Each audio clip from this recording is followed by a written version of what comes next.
नमस्कार दोस्तों, मैं सिकंदर कुमार और आप देख रहे हैं हमारा यूट्यूब चैनल। आज हम इतिहास विषय के वैदिक सभ्यता के बारे में आज बात करेंगे। तो चलिए शुरू करते हैं। 3 टॉपिक लिए हम जो है, एक काल परिचय, एक वैदिक साहित्य, एक वैदिक संस्कृति। वैदिक सभ्यता को जो है 3 टॉपिक में हम कवर कर रहे हैं, ठीक है।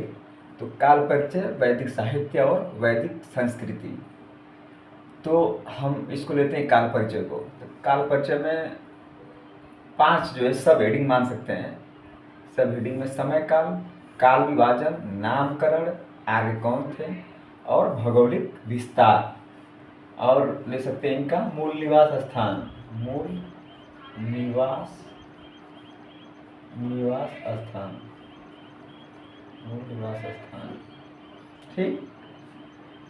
तो वैदिक सभ्यता का अगर समय काल आप देखेंगे तो 1500 ईसा पूर्व से लेकर के जो है 600 ईसा पूर्व तक जो है एक काल चला, ठीक। यानी कि अगर आप देखेंगे जो है तो ये 900 वर्ष काल का एक कहानी है। 900 वर्ष काल का, 900 वर्ष तक इस काल चला था, ठीक।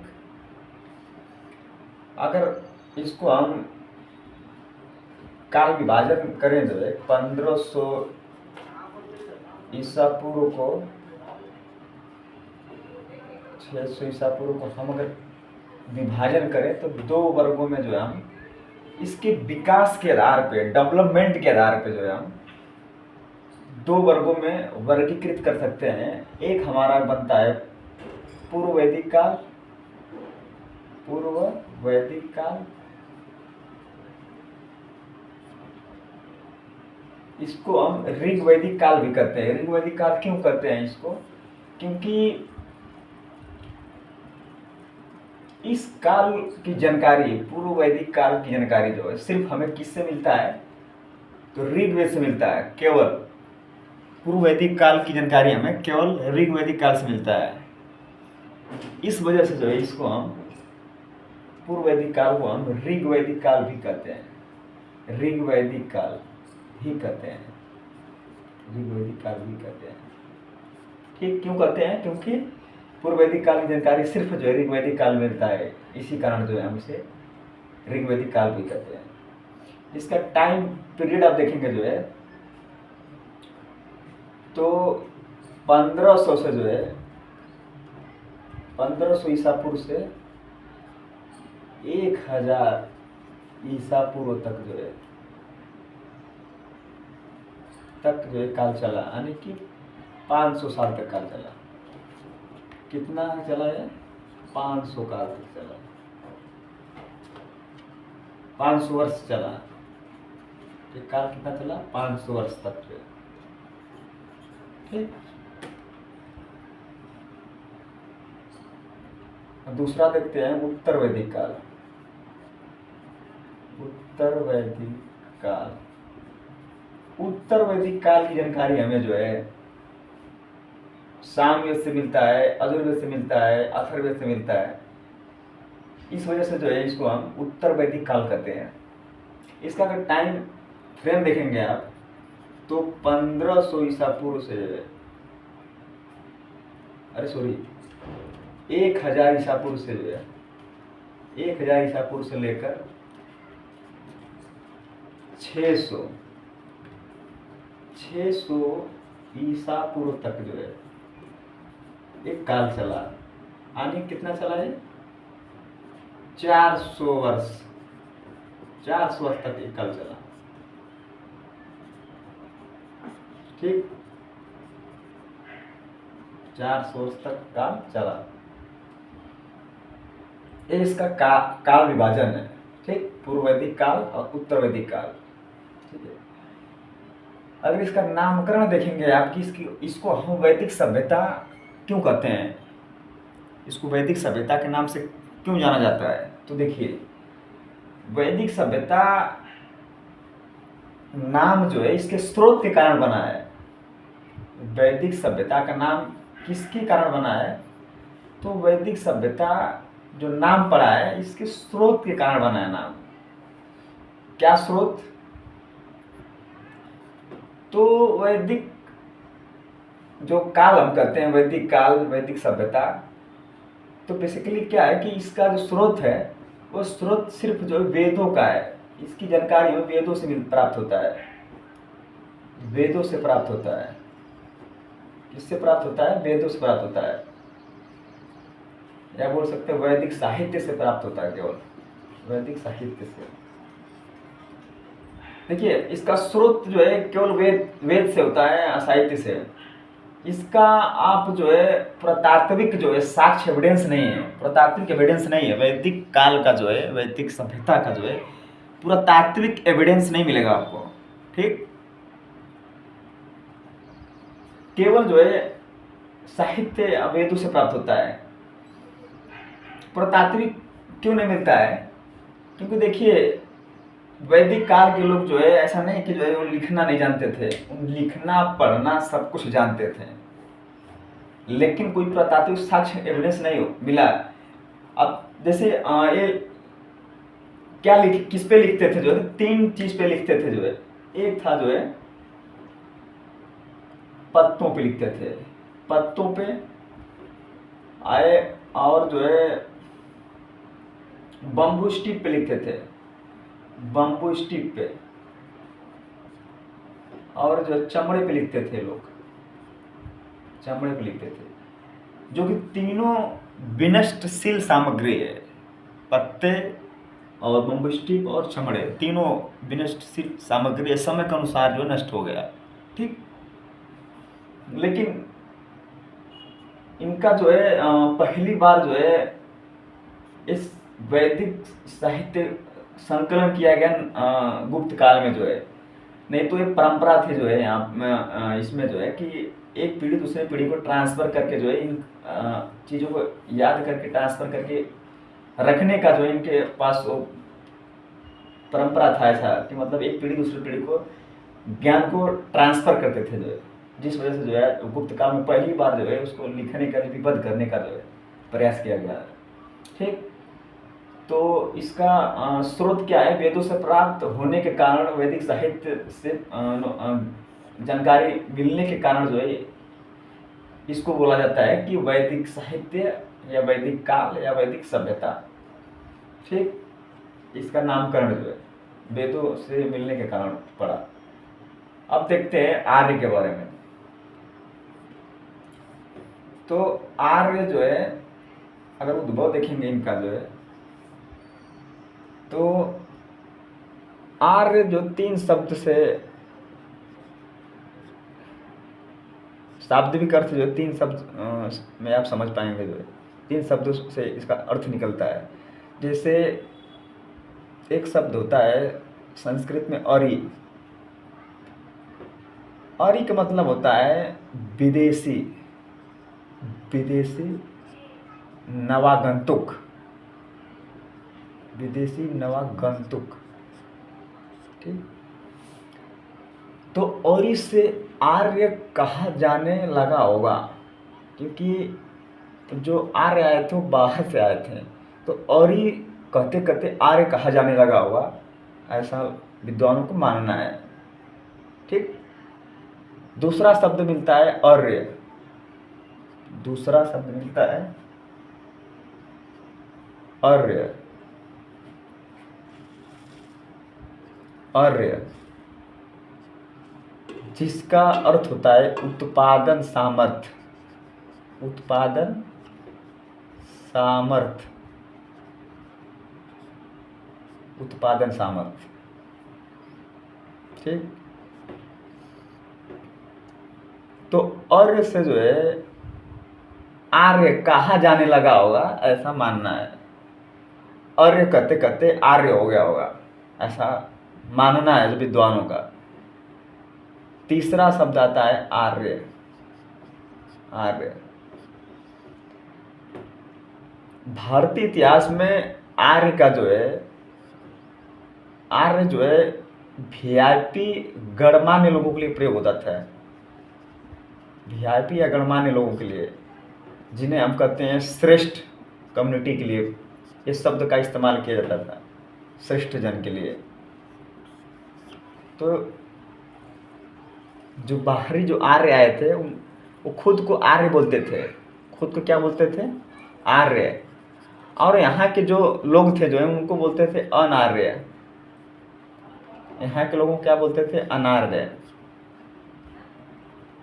अनार्य। ठीक। अनार्य एक शब्द और मिलता है, अनार्य को दस्यु भी बोलते थे, पड़ी भी बोलते थे, पड़ी। बेसिकली पड़ी का मतलब होता है गाय चुराने वाला। ठीक। 10 या दस्यु भी कहते थे, 10 या दस्यु अनार्य को दे। ठीक है, ये चीजें आर्य से संबंधित जो है। ठीक। तो आर्य कौन थे? ये विदेशी नवागंतुक थे जो बाहर से आए थे। ठीक। तो बाहर कहाँ से आए थे, इनका मूल निवास स्थान क्या था? तो कई विद्वान अपना अपना मत दिए हैं कि आर्य कहाँ से आए थे। ठीक है, जैसे एक जर्मन मूल के वैज्ञानिक विद्वान है, जर्मन मूल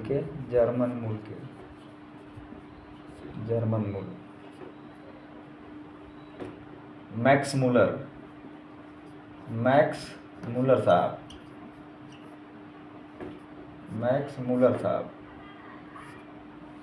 जर्मन मूल के विद्वान है, मैक्स मूलर। इनका मानना है कि मध्य एशिया से आए थे, मध्य एशिया से आए थे। आर्य कहाँ से आए थे? तो मध्य एशिया से। एक विद्वान है डॉक्टर एस द्विवेदी, ये बताते हैं कि आर्य अफगानिस्तान से आए थे, अफगानिस्तान से आए थे। आर्य कहाँ से आए थे? अफगानिस्तान से आए थे। बाल गंगाधर तिलक,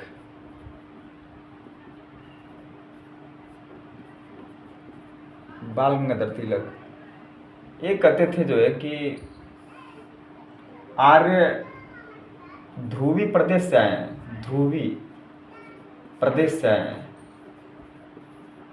कहाँ से आए हैं? ध्रुवी प्रदेश से। ये ध्रुवी प्रदेश क्यों एक आधार बनाते हैं? क्योंकि ऋग्वेद में लिखा है कि आर्य वहां से आए थे जहां पर 6 महीने दिन और 6 महीने रात होता है। और ध्रुवी प्रदेश में ही जो है 6 महीने रात और ध्रुवों पे जो है 6 महीने रात 6 महीने दिन होता है। तो इनका जो है मत था। ठीक।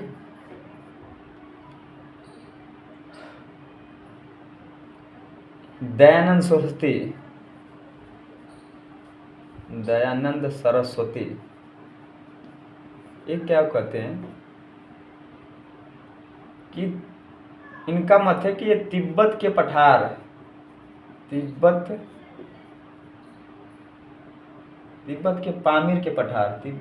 पामीर के पठार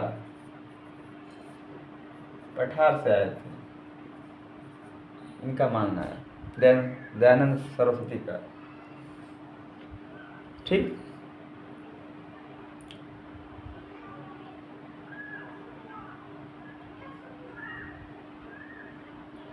एक है फिलिप्पो सेसिटी।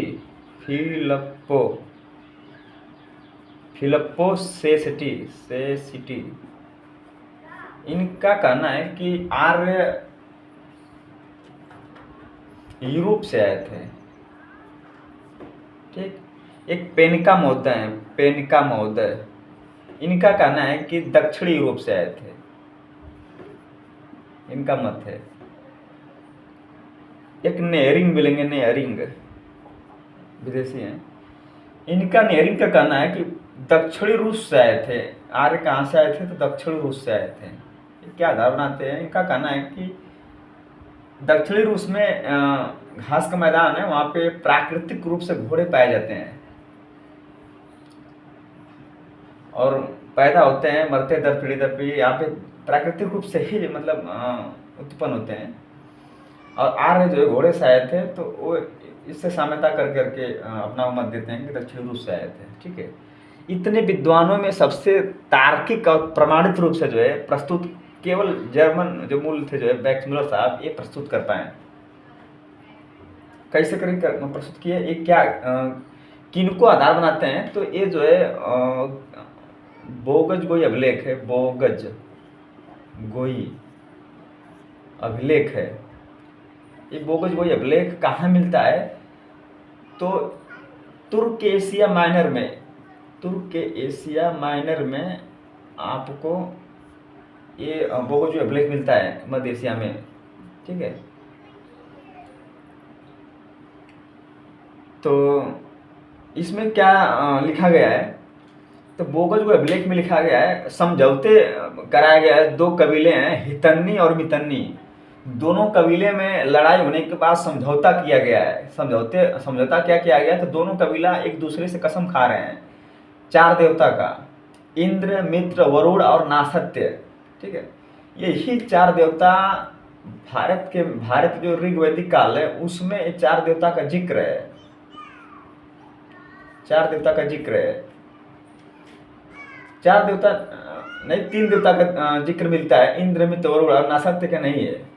ठीक है, अब क्वेश्चन भी आया था कि मतलब ऋग्वेद में वो कौन से देवता हैं जिनका जिक्र नहीं है? तो वो नासत्य थे। तो 3 इंद्र, मित्र, वरुण, तीनों देवता जो मध्य एशिया में जो बोगज गोई अभिलेख मिला है, जो 2 कबीला कसम खा रहे हैं 3 देवता का जो है, वही देवता भारत में मिला है ऋग्वैदिक काल में। तो इससे ये साम्यता देवता को बना करके जो है प्रस्तुत करते हैं, जो कि प्रमाणित रूप से जो है तथ्य तार्किक रूप से ये स्वीकार किया गया। ठीक है, और पारसियों का, मध्य एशिया पारसियों का एक साहित्य है जिसे कहते हैं जिंद अविस्ता। साहित्य जिंद अविस्ता, उस साहित्य का नाम है जिंद अविस्ता।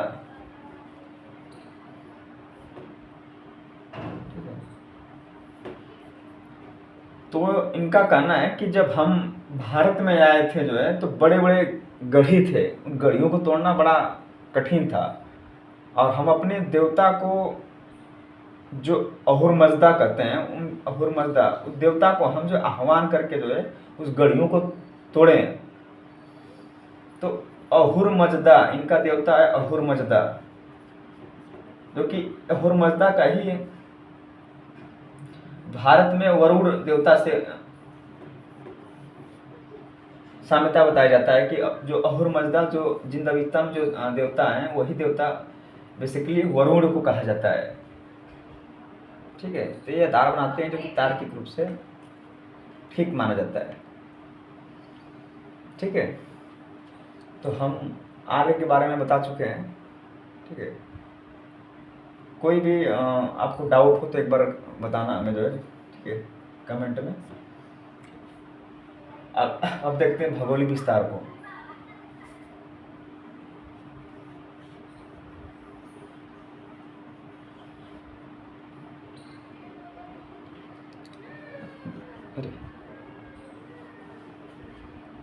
अब भौगोलिक विस्तार को देखते हैं। ठीक है, तो सबसे पहले आर्य अफगानिस्तान ये वाला एरिया, ये सब जम्मू कश्मीर और पंजाब एरिया लेते हुए जो है, यानी कि सिंधु नदी, झेलम, चिनाब, रावी, सतलज, ब्यास, इन 7 नदियों में आकर बसे थे। 7 नदियों। ठीक है, इसके बाद गंगा यमुना द्वाब के बीच में आकर के बसे, जिन्हें कहा जाता है ब्रह्मवर्त। इसके बाद हिमालय के तलहटी में मिलता है, जिन्हें कहा जाता है ब्रह्मर्षि। ब्रह्मर्षि इनका विस्तार बता रहा हूँ मैं। इसके बाद मध्य विंध्याचल के एरिया में, मध्य में जो है इनका विस्तार मिलता है, जिन्हें हम मध्य देश कहते हैं, मध्य देश। और इसके बाद गोदावरी नदी के एरिया तक ये फैल जाते हैं, गोदावरी तक नदी तक जो है, जिन्हें पूर्ण रूप से हम कहते हैं आर्यावर्त। आर्यावर्त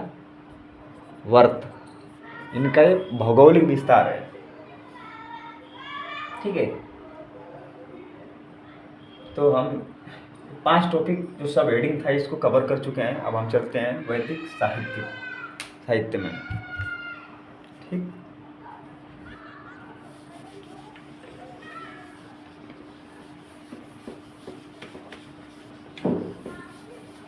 अब हम जानते हैं वैदिक साहित्य के बारे में। ठीक,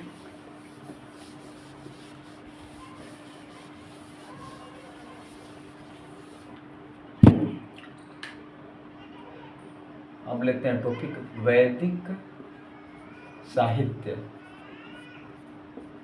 वैदिक साहित्य, ठीक, देखिए वैदिक साहित्य को हम श्रुति साहित्य भी कहते हैं। श्रुति साहित्य कहते हैं। इसका मतलब, श्रुति साहित्य का मतलब कि सुनकर रचा गया इतिहास, सुनकर रचा गया साहित्य। सुनकर रचा गया साहित्य, सुनकर रचा गया साहित्य। कैसे सुनकर, कौन सुनाया, तो चलिए देखते हैं।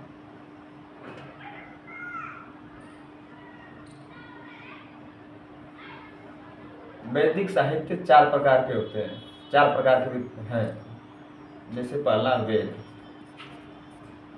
दूसरा है ब्राह्मण साहित्य, ब्राह्मण साहित्य। तीसरा है आरण्यक, आरण्यक।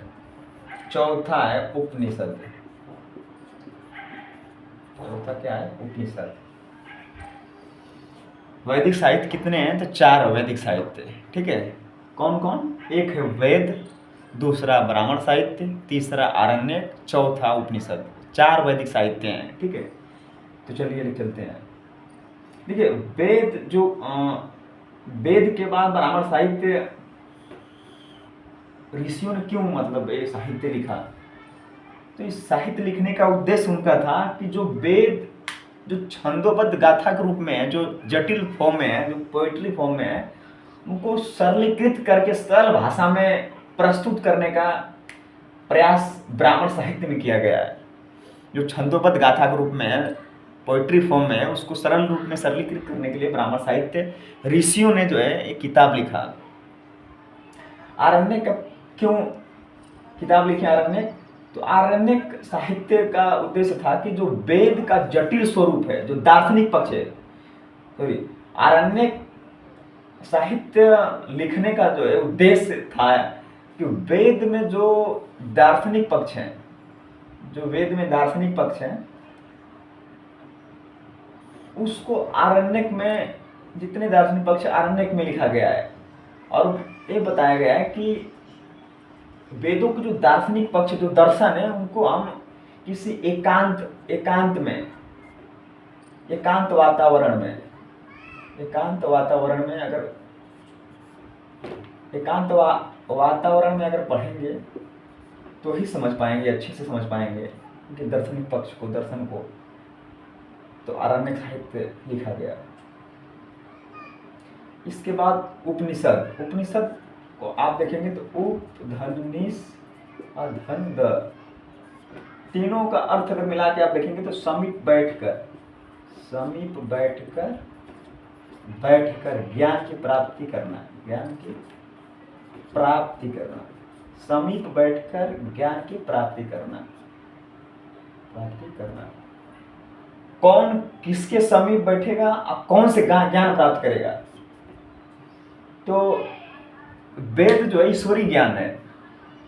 ऋषियों ने ईश्वर से ज्ञान प्राप्त किया और वह ऋषि अपने शिष्यों को ज्ञान बताया, यानी कि शिष्य गुरु के पास शिष्य बैठकर ज्ञान जो अर्जित किया उस ज्ञान को लिपिबद्ध जिस किताब में किया, जो लिखा लिपिबद्ध किया, उसी को हम वेदांत कहते हैं। वेदांत क्यों कहते हैं? क्योंकि चूंकि वैदिक कालीन अंतिम समय में एक लिखा गया है, वैदिक कालीन अंतिम समय में, इसे वेदांत कहते हैं। इसलिए इसे वेदांत साहित्य कहते हैं। वेदांत साहित्य क्यों कहते हैं? क्योंकि वैदिक कालीन अंतिम समय में लिखा गया है, किताब है, इसलिए इसे वेदांत साहित्य कहते हैं। और इस साहित्य में जो दर्शन इसके हैं उस दर्शन को जो वेदांत दर्शन कहते हैं। ठीक है,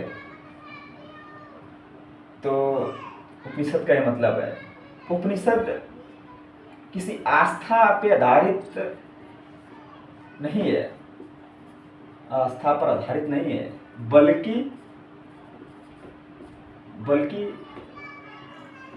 विज्ञान पे आधारित है, विज्ञान पर आधारित है, तार्किक ज्ञान को मानता है, तार्किक ज्ञान को मानता है।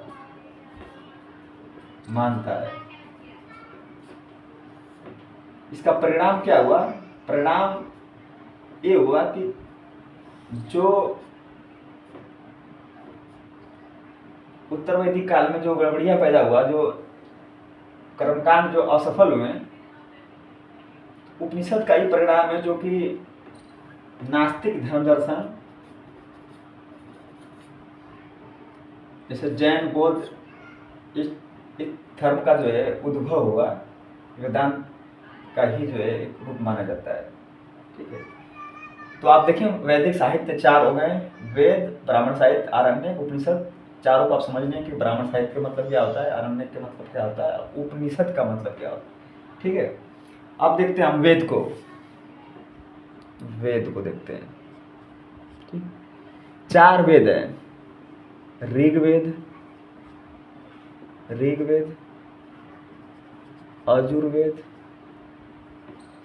सामवेद, अथर्ववेद।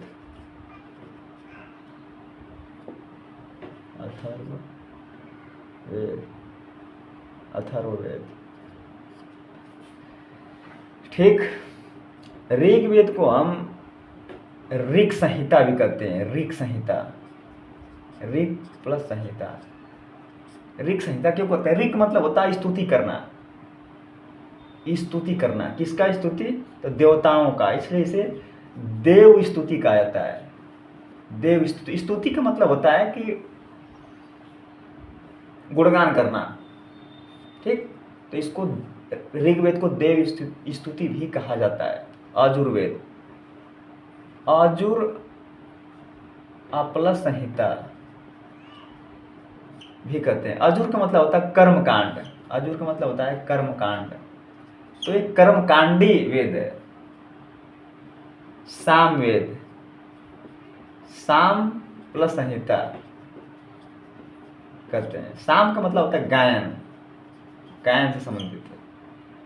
अथर्ववेद, इसे अथर्व प्लस संहिता कहते हैं, या इसे अथर्वांगारिस भी कहते हैं।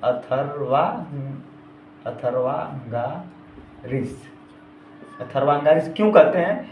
क्योंकि 2 ऋषि अथर्वा प्लस अंगरीस, अथर्वा ऋषि है, ऋषि मुनि है, और अंगरीस उसके शिष्य हैं, तो दोनों मिलकर यानी कि अथर्वा और प्लस अंगरीस मिलकर, अथर्वा प्लस अंगरीस मिलकर इसको लिखे हैं अथर्ववेद को, इसलिए इस वेद को अथर्वांगारिस भी कहते हैं। ठीक है,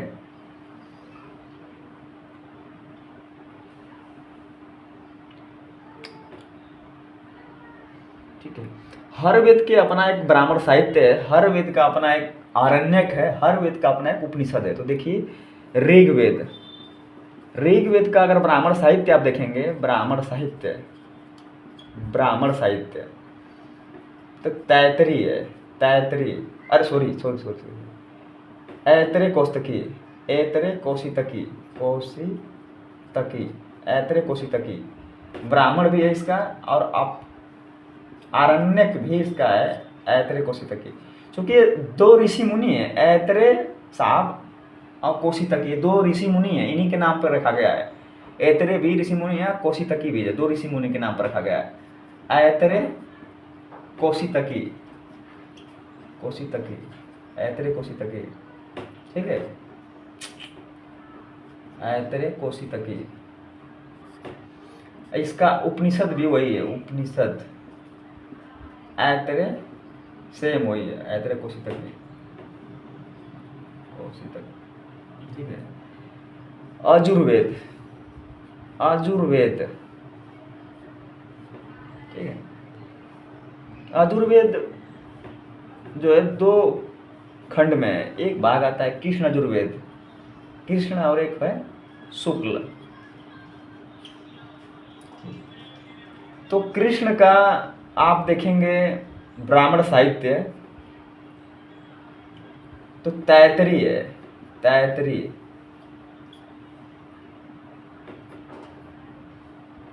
ठीक। इसका आरण्यक भी तैतरी ही है।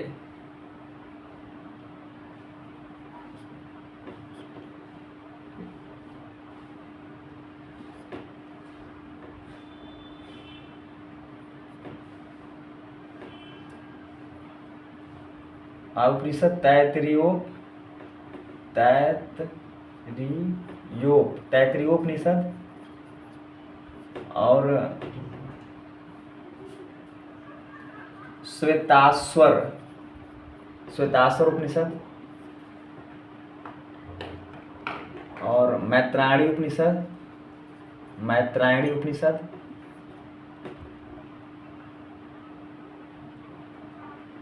ठीक है। तैतरीय उपनिषद, श्वेताश्वर उपनिषद, मैत्रायणी उपनिषद, ये है कृष्ण यजुर्वेद का। कृष्ण यजुर्वेद का बेसिकली और भी इसका शाखा है, जैसे कपिष्टल, कपिष्ठल संहिता, मैत्रायणी है, मैत्रायणी शाखा, तैतरीय शाखा, तैतरीय शाखा। मैत्रायणी में लिखा गया है कि समाज में 3 बुराई है, शराब, जुआ और स्त्री, मैत्रायणी में लिखा गया है। शुक्ल यजुर्वेद का आप देखेंगे ब्राह्मण साहित्य शतपथ ब्राह्मण है, शतपथ ब्राह्मण, ठीक। और इसका आरण्यक शतपथ और बृहदारण्यक, शतपथ और बृहदारण्यक, ठीक है। और अगर उपनिषद देखेंगे तो बृहदारण्यक उपनिषद और ईशोपनिषद, बृहदारण्यक और ईशोपनिषद।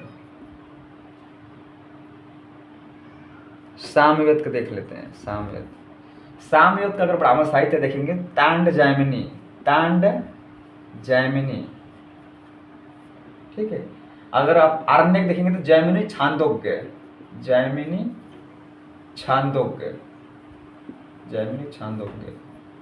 और उपनिषद देखेंगे आप जो है जैमिनी छांदोग्य उपनिषद भी वही है, जैमिनी छांदोग्य उपनिषद भी है, ठीक है। सामवेद का, अथर्ववेद का देख लीजिए आप, अथर्ववेद, ठीक है। तो अथर्ववेद का अगर ब्राह्मण साहित्य आप देखोगे तो गोपथ है, गोपथ, ठीक है।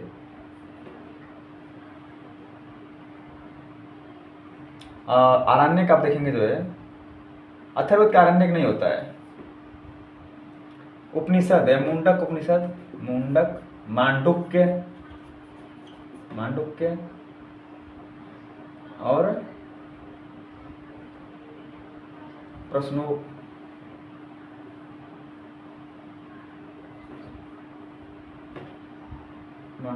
मुंडक उपनिषद में ही जो है लिखा गया है, मतलब सत्यमेव जयते लिखा लिया गया है, सत्यमेव जयते यहीं से लिया गया है, ठीक है।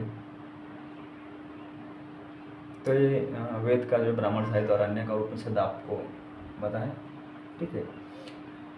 वैदिक संस्कृति की अगर बात करूं मैं तो वैदिक संस्कृति, जो वैदिक साहित्य में जो संस्कृति मिलती है उन्हीं को हम वैदिक संस्कृति कहते हैं। ठीक है, वैदिक संस्कृति में 4 आयाम है, 4 आयाम। 4 आयाम क्या है? सामाजिक जीवन, आर्थिक जीवन, सामाजिक जीवन, आर्थिक जीवन, राजनैतिक जीवन और धार्मिक जीवन। ठीक है, तो सामाजिक जीवन में आप देखेंगे ऋग्वैदिक सामाजिक जीवन, उत्तर वैदिक सामाजिक जीवन। तो ऋग्वैदिक सामाजिक जीवन में कर्म प्रधान व्यवस्था था और उत्तर वैदिक कालीन जो है जाति व्यवस्था हो गया, जिसे चतुर्वर्णी समाज कहते हैं। और आर्थिक जीवन आप देखेंगे तो प्रारंभ में जो है पशुपालन, ऋग्वैदिक काल में जो है पशुपालन देखने को मिलता है और उत्तर वैदिक काल में कृषि का उद्भव हो जाता है। राजनीतिक जीवन देखेंगे आप तो प्रारंभ में राजा, प्राचीन में जो ऋग्वैदिक काल में राजा निर्वाचित होता था और इसके बाद इसमें उत्तर वैदिक काल में जो है निरंकुश हो गया। ठीक, तो ये चीजें जो है देखने को मिलता है।